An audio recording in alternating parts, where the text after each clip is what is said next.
Good evening, Comet fans. This is Wendy Bartle, and it's Fans in the Stands. My guest tonight is Dan Duesler, known as Duece on the blogs. How are you enjoying the game tonight so far, Dan? So far, I think they're doing really well. I think we're kind of lucky that we're up 2-0 instead of being down or maybe even at 2s. I think Tim has been a little flighty in the net tonight, and like to get him back and stay home a little bit more. I've heard that a lot lately. Yeah, I've been thinking that the last couple games that I've seen. It's like, oh, it kind of reminds me of Kevin Ryder a little bit. All right. And how long have you been a fan? Total about 25 years or so, but then seriously maybe 15 years, right around the 92-93 championship season. Okay. And any favorite players during that time? Always, everybody from the Fletchers and Kelly Hers and all those guys, just the old common players that everybody just always loved. Our first goal tonight was scored by Schrock. He's certainly one of those types of players. He is. I love the Schrocks, the Morencies, the Woods that are the hustle guys and aren't afraid to throw down and fight and protect their teammates and everything like that. They always, I love the guys that always give their all. Right. Now, Commissioner Hextall recently had some comments about staged fighting. Did you have any opinion on that? As far as stage fighting, they skate into the center and everything like that, I think that's a little bit too much, but I do appreciate when the guys do drop their helmets and everything like that, because I kind of think about it and think, how many times would I want to be slamming my hand into some helmet? And, the helmet's designed to stop a slap shot, and I'm like, I don't think that's going to feel too good. Right. Now, there's any favorite memories that you've had during the 25 years? I'm sorry? Any favorite memories that you've had? The 92-93 sweep. Got to be able to go to definitely the first and last game. I think I was able to catch a couple in the center somewhere.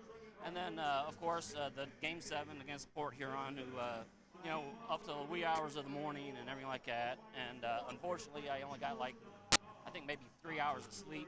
I had to get up, turn right around, and be at work for a 6 o'clock meeting. Oh. And that was for work, correct? Correct. Right. You work for FedEx, is that right? I do. I'm a courier for them. Been there for 14 years now. And I've been lucky. I've got a few of the guys that live on my old route. I've since changed routes, but I've had 5 of the guys that live out on the north side of town and everything like that. And so been to Chalker's house a few times when St. Pierre was in town. He lived out that way too. I've been to Gee's house, Bertram's house, Warner's house. All a bunch of great guys and everything like that. Nice to see outside of the rink and everything like that and be able to chit-chat with them. You had an interesting incident with it Brandon Warner? Yeah. Warner was funny because, he's from Huntertown. Right. And, of course, his family's there. He still lives up there. And so I got to know his mom and his dad a little bit. And one day he was going south on 3 from Huntertown. And I was on Lima Road getting ready to turn south on 3. I see him drive by, and I give him a little wave, and he just kind of hanging on his steering wheel. He doesn't move or anything like that. So a couple days later, I'm at the game. I see him after the game, and I said, next time I wave at you, it'd be nice if you wave back. Right. And he's shocked. He goes, I didn't want to look like the schmuck that didn't know if you were waving at me or whatever. And so then even a couple days after that game, I said something to him. We were on another road, and I happened to look in my mirror, and he's in the other lane, and I just stuck my hand out the window and waved it like this, and I see him plain as day waving, and it was just a really funny moment. I always give him a hard time about stuff like that. Yeah, that's funny. Oh, and also you delivered a goalie mask? I did. One season before the season started, I was over at St. Pierre's house and kind of looked at the package, didn't look in it because that's a big no-no, and I noticed who the sender was on it, and I went home later and looked it up on the internet, and this is from the gentleman that painted up Frenchie's mask, so it was all done up, ready to go for the season. Right. Oh, and you deliver things like sticks and things like that? Been to Chalker's house quite a few times, delivering sticks. Actually, they come in his name sometimes, they come in PC's name, and it's just like, it must be hockey season. Yeah, normally I would think that kind of thing would be delivered to the stadium, but... I know on one of the occasions I actually got to talk to Chalker about it, and he said that what had happened is one of the away games, somebody had stolen his sticks, so he had to do an emergency buy of the sticks and just had them sent to his house. Oh, okay. Well, that makes sense. All right. And also, have you ever had to cut your own tooth out with an ice skate? No. I would probably not do well on Castaway or anything like that. Survivor, unless I had a satellite phone and was able to order a pizza or something, I think I'd be all right. Right. Have to be the satellite phone, not the cell phones. No, I don't think it'd be a tower out in the middle of nowhere. Exactly. All right. And also, other than the Komets, I know you follow the NHL some. What's your favorite team there? I'm a Blackhawks fan, and got to go up this year for their home opener, and overtime, then 9 shooters deep into a shootout, and it was well worth the money. I got my money's worth that night. Oh, yeah, I'll bet that was amazing. That is probably one of the best things that I've always liked about that, is, seeing it on TV or being there, is when they're doing the national anthem, the crowd really cheers and, gets behind it, and everything like that, and they really enjoy it. It was really raised, the hair on the back of your neck. It's really neat. Oh, yeah. Now, they tried to do that here. Was that during the playoffs? I forget when that was. I don't remember if it was during the playoffs, but I remember I was here, and I was just thinking, that is not going to go over well in Fort Wayne. Yeah. I understood what the guy was trying to do and everything like that.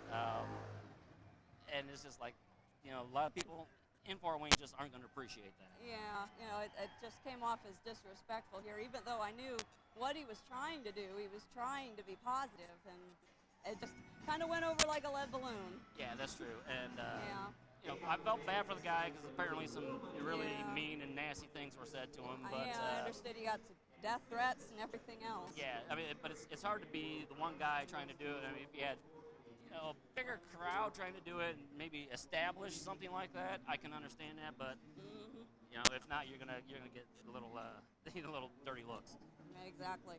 All right. Well, in this case, I'll go ahead and do the team names, which you just name whatever comes. Say whatever comes to mind about each one. Say as little or as much as you want. Okay. Starting with Bloomington. You know what? I think they're gonna have a really good team. They're doing pretty well right now, and they always seem like they're gonna be out there hustling with us. Right. Dayton. Dayton's got a fast team, and there were some things in the media this last week of, with one of the owners. I don't want to say a whole lot about it because we don't know what's going to happen but they're fast, and I just hope that they're able to stay in the league because it'd be neat to have somebody that's close that we can travel to and see them. Right. Hard to know what to say about that yet. True. Right. Okay. Flint. That's a team that I think that's probably the one team that everybody worries about in the whole league with their situation and their owners, and nobody wants a repeat of what's been going on. So I think everybody's still on pins and needles of what's going to happen, waiting and hoping that everything's going to work out well there. Right. Muskegon, our old enemy. An old enemy that's back again. So that's I think that one's going to be beat and bang and everything like that for quite a while this year. I imagine that will be a pretty tense series. All right. Port Huron. Port Huron. Tonight we get to play them, and unfortunately Larry is not in goal. He gets to be a doorman tonight again, and I don't understand if he thinks he's the best goalie in the league why he can never play here in Fort Wayne. Yeah, he does seem to be the doorman a lot here. He does.